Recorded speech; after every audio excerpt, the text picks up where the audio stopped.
ქართული ოცნების რიგით მეცხრე ყრილობაზე პარტიის თავმჯდომარედ ირაკლი კობახიძე აირჩიეს. კობახიძის კანდიდატურას დელეგატებმა ერთხმად დაუჭირეს მხარი. ყრილობას ესწრებოდა ოცნების საპატიო თავმჯდომარე ბიძინა ივანიშვილი, თუმცა მას შეკრებილებისთვის სიტყვით არ მიუმართავს. პოლიტიკური საბჭოს გადაწყვეტილებით პარტიის თავმჯდომარის თანამდებობაზე ასარჩევად წარდგენილია ბატონი ირაკლი კობახიძის კანდიდატურა.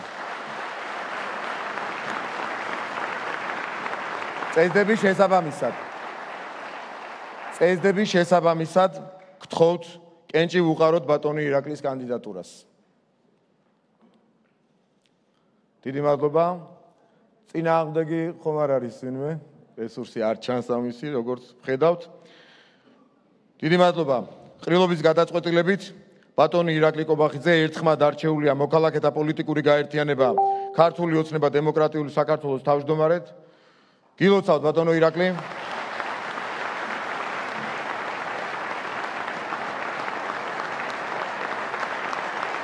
ღირსეულ ადამიანს, უღალატო თანამებრძოლს და მეგობარს წარმატებას გისურვებთ ამ ურთულესი გამოწვევებით სავსე პოლიტიკურ საქმიანობაში. ახალი თავმჯდომარის არჩევის შემდეგ დელეგატებს სიტყვით მიმართა თავად კობახიძე. ოცნების პრემიერმა ყოფილ თავმჯდომარეს ირაკლი ღარიბაშვილს გაწეული საქმიანობისთვის მადლობა, ბიძინა ივანიშვილს კი უდიდესი მადლობა გადაუხადა. საპატიო თავმჯდომარეს ოცნების წევრები ფეხზე წამოუდგნენ და ტაში დაუკრეს. მე მინდა მადლობა გადაუხადო ბატონ ირაკლი ღარიბაშვილს, რომელიც ბოლო წელიწადნახევრის განმავლობაში თავმჯდომარეობდა პარტიას და მნიშვნელოვანი წვლილი შეიტანა გასულ წელს ჩვენი პარტიის საარჩევნო წარმატებაში. ასევე მადლობა მინდა მას გადაუხადო ყველა იმ დამსახურებისთვის, რომელიც ქვეყნისა და პოლიტიკური გუნდის წინაშე უმაღლეს პოლიტიკურ თანამდებობებზე მრავალწლიანი მოღვაწეობისას მიუძღვის. ამ ბრძოლას საფუძველი ჩაუყარა ჩვენი პარტიის დამფუძნებელმა და საპატიო თავმჯდომარემ ბატონმა ბიძინა ივანიშვილმა. მე თავისუფლებას მივცემ თითოეული თქვენგანის სახელით, მას გადავხდი უდიდეს მადლობას ქართული საქმის კეთებისთვის.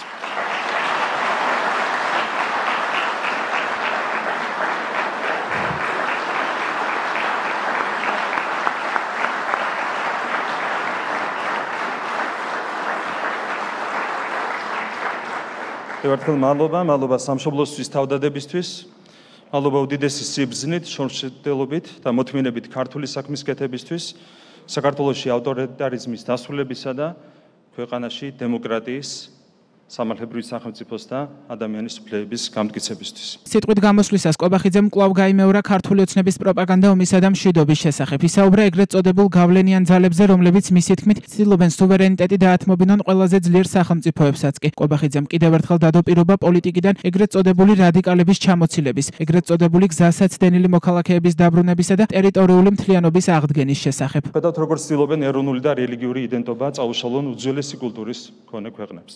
ხედავთ როგორ ებრძვიან ქრისტიანობას და სხვა ტრადიციულ რელიგიურ აღსარებლობებს. ხედავთ როგორ ებრძვიან და აუფერულებენ კულტურის ყველა სფეროს.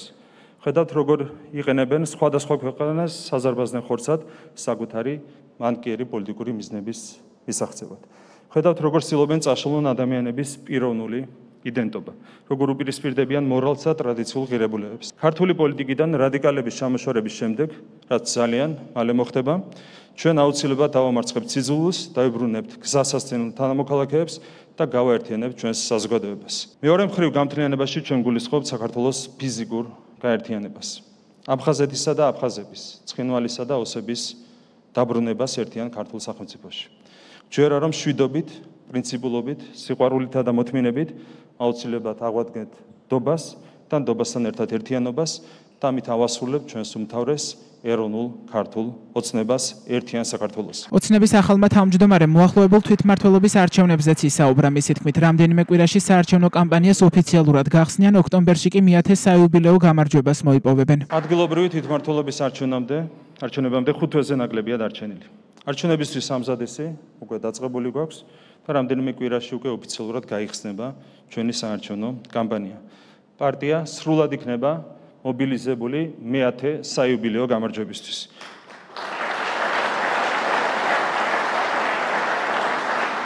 და ეს გამარჯვება იქნება კიდევ ერთი ძალიან მნიშვნელოვანი ნაბიჯი, კიდევ უფრო ძლიერი, კიდევ უფრო წელში გამართული და კიდევ უფრო განვითარებული საქართველოსკენ. ქართული ხალხის ხარდაჭერით ჩვენ მოვიგებთ მერის და საკრებულოს არჩევნებს 64-ვე მუნიციპალიტეტში. რათა არც ერთ მუნიციპალიტეტში არც ერთი დღით არ შეჩერდეს განვითარება და სრულად დავიცვათ თითოეული მხარის თითოეული კუთხის ინტერესები. დღევანდელი ყრილობა სულ 18 წუთს გაგრძელდა. დღესვე დაამტკიცეს ქართული ოცნების 15-კაციანი პოლიტსაბჭოს განახლებული შემადგენლობაც. როგორც მოგეხსენებათ, პარტიის წესების თანახმად, პარტიის პოლიტიკური საბჭოს შემადგენლობაში თანამდებობრივად შედის პარტიის საპატიო თავმჯდომარე ბატონი ბიძინა ივანიშვილი. ჩვენი პირველი კანდიდატია, რა თქმა უნდა, ბატონი კახა კალაძე, ბატონი შალვა ბაბუაშვილი, საქართველოს პარლამენტის თავმჯდომარე, ბატონი მამუკა მდინარაძე, პარტიის აღმასრულებელი მდივანი, ბატონი გიორგი ვოლსკი, ჩვენი გუნდის გამოსული ლიდერი, ალბატონი თეა წულუკიანი, ასევე ჩვენი გუნდის დაშიანი ლიდერი, ბატონი ვახტანგ გომელაური, ვიცე-პრემიერი, საქართველოს შინაგან საქმეთა მინისტრი, ბატონი ირაკლი ჩიქოვანი, ვიცე-პრემიერი, საქართველოს თავდაცვის მინისტრი, ბატონი მაკა ბოჯორიშვილი, საქართველოს საგარეო საქმეთა მინისტრი. ბატონი ნიკოლოზ სამხარაძე, საქართველოს პარლამენტის საგარეო ურთიერთობათა კომიტეტის თავმჯდომარე. ალბატონი მარიამ ქრივიშვილი, საქართველოს ეკონომიკისა და მდგრადი განვითარების მინისტრის მოადგილე. ბატონი დიმიტრი სამხარაძე, ჩვენი პარტიის რეგიონული დივანი, საქართველოს პარლამენტის წევრი.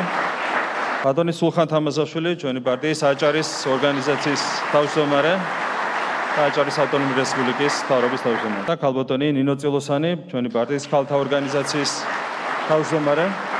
საქართველოს პარლამენტის თავმჯდომარის მოადგილე. ოცნების თავმჯდომარედ ირაკლი ყობახიძის არჩევასთან დაკავშირებით კომენტარები კეთდება ოპოზიციაში. მათი თქმით, პარტიის რეალური მომართველი კვლავ ბიძინა ივანიშვილია, რომელიც რუსულ სპეცსამსახურებთანაა მიბმული და სახელისუფლებო ვერტიკალს ცენტრალიზებულად მართავს. არაფერს არ ცვლის ეს ყრილობა, არაფერს არ ცვლის ახალი თავმჯდომარის არჩენა. ბიძინა ივანიშვილი არის ამ ვერტიკალის თავში, ბიძინა ივანიშვილი არის პირდაპირ მიბმული მოსკოვთან და რუსულ სპეცსამსახურებთან, ის მართავს ცენტრალიზებულად თელს ვერტიკალს, მის შემდეგ რა ხდება ასეთ ჰიპერცენტრალიზებულ სისტემაში, საერთოდ არ არის საინტერესო. ამის პარალელურად ხდება მის ქვემოთ მთელი ხელისუფლების ძალაუფლების კონსოლიდაცია ყობახიძის ხელში, მაგრამ ეს არაფერს არ ნიშნავს, მანამ სანამ ივანიშვილი უცხო ადგილას რჩება და არის ისევ საპატიო თავმჯდომარე, პროცესი იმართება მის მიერ, პოლიტიკას წვიტავს ის არის ოლიგარქატის მთელი არსი. მოღალატეთა კრიმინალური ბანდის ხელმძღვანელად ყობახიძის არჩევა მოსალოდნელიც იყო, ბიძინა ივანიშვილს ძალიან შეზღუდული აქვს იმ ადამიანების წრე, ვისაც შეიძლება ამ ქვეყნის ღალატის საქმეში ბოლომდე ენდოს. და ამავდროულად ისიც ჩანს, რომ ხავს ეკიდებიან, რომ თითქოს ამერიკის შეერთებული შტატებში კვლავ ყობახიძის და ივანიშვილის ჭკუაზე გაივლის ვინმე და მეგობარი აქტი არ იქნება მიღებული და ხელმოწერილი პრეზიდენტ ტრამპის მიერ. მაგასაც ძალიან კარგად ნახავენ. ქართული ოცნების დღევანდელი პოლიტსაბჭოს განაღრებული სია ყველაფერია განახლების გარდა. მისი შინაარსი და გზა ისევ იგივეა. ცხადია, რომ სანქციები მუშაობს, ცხადია, რომ წარმომადგენელთა პალატაში მეგობარი აქტის მიღება რბილად რომ თქვათ აღება ქართული ოცნება, სინამდვილეში ეს ვითომ განახლება არის იმ რყევების მაჩვენებელი, რომელიც ქართულ ოცნებაშია. რა გადაადგილებებით არ უნდა იყოს პოლიტსაბჭოში, ყველაფერზე პასუხისმგებელია ბიძინა ივანიშვილი. ქართული ოცნების თავმჯდომარის თანამდებობა ვაკანტური მას შემდეგ გახდა, რაც ირაკლი ღარიბაშვილმა პარტიიდან და პოლიტიკიდან წასვლის შესახებ გადაწყვეტილება მიიღო. განცხადება ღარიბაშვილმა 25 აპრილს გააკეთა. ყობახიძემ დღეს ოცნების თავმჯდომარის პოსტი მეორედ დაიკავა.